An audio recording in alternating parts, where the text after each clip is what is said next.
ہمیں تو بتایا گیا تھا کہ یہ وائرس بائیولوجیکل جنگ کا ہتھیار ہے۔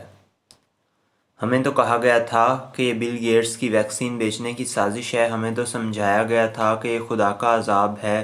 ہمیں تو دلاسا دیا گیا تھا کہ یہ وائرس سنا مکھی، شہد، زیتون کے تیل اور 2-4 کھجوریں کھانے سے فوت ہو جاتا ہے۔ اب خداوند یہ تیرے سادہ دل بندے کدھر جائیں؟ ویکسین لگوائیں یا تعویذ گھول کر پئیں؟ ہمارے جسم کا مدافعتی نظام 2 طریقوں سے کام کرتا ہے۔ جب کوئی وائرس جسم میں داخل ہوتا ہے تو یہ مدافعتی نظام اپنی چھریاں چاقو تیز کر لیتا ہے اور اس وائرس سے نمٹنے کے لیے تیار ہو جاتا ہے۔ مدافعتی نظام کے خلیے وائرس کو ناکارہ کرنے کی کوشش کرتے ہیں اور اس کوشش میں جسم کو بخار ہو جاتا ہے، جو دراصل وائرس کے لیے ناسازگار ماحول کا باعث بنتا ہے۔ اس کے علاوہ ہمارے جسم کے ہمدرد خلیے کچھ کیمیائی مادوں سے بھی وائرس کو مارنے کی کوشش کرتے ہیں۔ مدافعتی نظام کا یہ دفاعی حربہ اکثر وائرس کو بھگانے میں کارآمد ثابت ہوتا ہے، مگر کچھ وائرس ڈھیٹ ہوتے ہیں اور اس پہلی دفاعی لائن کو توڑ کر بچ نکلتے ہیں۔ ان کے لیے ہمارے جسم کے پاس پلان بی ہوتا ہے۔ قدرت نے ہمارے جسم میں ٹی سیل اور بی سیل رکھے ہوئے ہیں۔ ٹی سیل کے آگے سے 2 قسمیں، ایک کو مددگار کہہ لیں اور دوسرے کو قاتل۔ دوسرے لمحے میں یہ سیل وائرس سے نبرد آزما ہوتا ہے اور جسم میں اینٹی باڈی پیدا کرتا ہے تاکہ پہلے سے موجود مدافعتی نظام کے لیے وائرس کو مارنا ممکن ہو جائے، جبکہ قاتل ٹی سیل ان خلیوں کو ختم کرتا ہے جنہیں وائرس متاثر کر چکا ہوتا ہے۔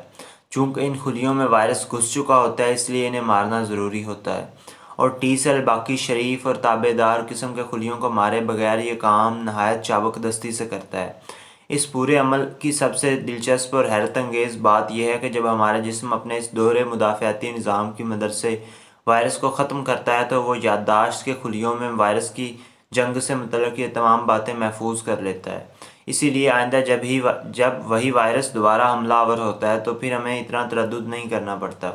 ہمارا جسم فوری طور پر وائرس کو ناکارہ کر دیتا ہے اور ہمیں پتہ بھی نہیں چلتا کہ ہم کیسے محفوظ ہو گئے۔ اسے امیونٹی یا قوت مدافعت کہتے ہیں، اور ویکسین یہی قوت مدافعت پیدا کرتی ہے۔ سوال یہ ہے کہ کرونا وائرس کے باب میں ہمارے جسم کی قدرتی قوت مدافعت کو کیا ہوا اور سائنسی لیبارٹری میں بننے والی ویکسین کیسے کام کرے گی؟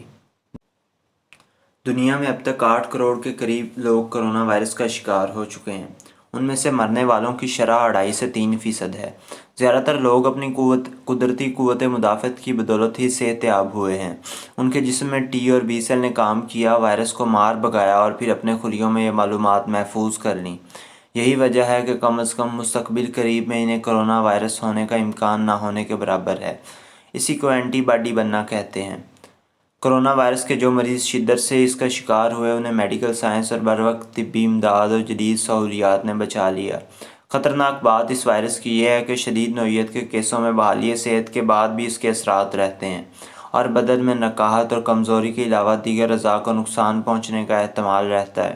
ویکسین یہ کرے گی کہ اس وائرس کا جینیاتی مواد انسانی جسم میں داخل کرے گی جس میں اصل وائرس کے اجزاء شامل نہیں ہوں گے۔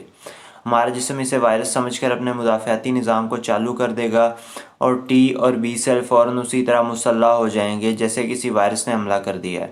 یہ معلومات یادداشت کے خلیوں میں محفوظ ہو جائے گی اور جب کرونا وائرس کا حملہ ہوگا تو ان معلومات کا استعمال کرتے ہوئے ہمارے مدافعتی نظام کو مار بھگائے گا، کیونکہ اس وقت یہ وائرس ہمارے جسم کے لیے انوکھا نہیں رہے گا۔ اب کچھ لوگوں کو یہ وہم رہے گا خواہ مخواہ جسم میں غیر فطری جینیاتی مادے کا ٹیکہ کیوں لگوایا جائے۔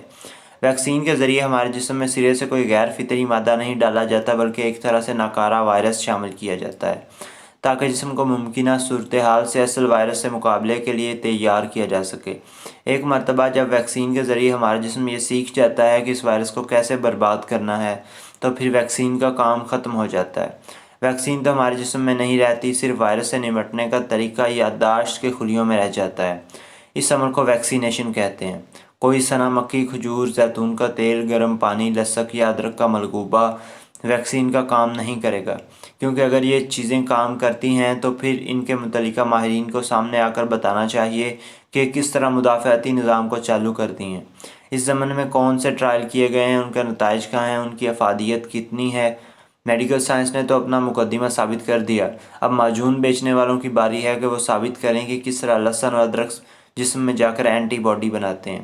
یہ بات درست ہے کہ ہر ویکسین کے مضمرات ہوتے ہیں اور ہر ویکسین بیماری سے بچاؤ کی 100% ضمانت نہیں دیتی، مگر اس دنیا میں کسی بھی چیز کی 100% ضمانت نہیں، کیونکہ انسانی جسم اس کائنات کی طرح پراسرار ہے اور سائنس انہی اسرار سے پردہ اٹھانے کا نام ہے۔ سائنٹیفک طریقہ کار کے نتیجے میں ویکسین ظہور میں آتی ہے، کسی بابے کا تعویذ نہیں جس کا کوئی اثر نہیں ہوتا۔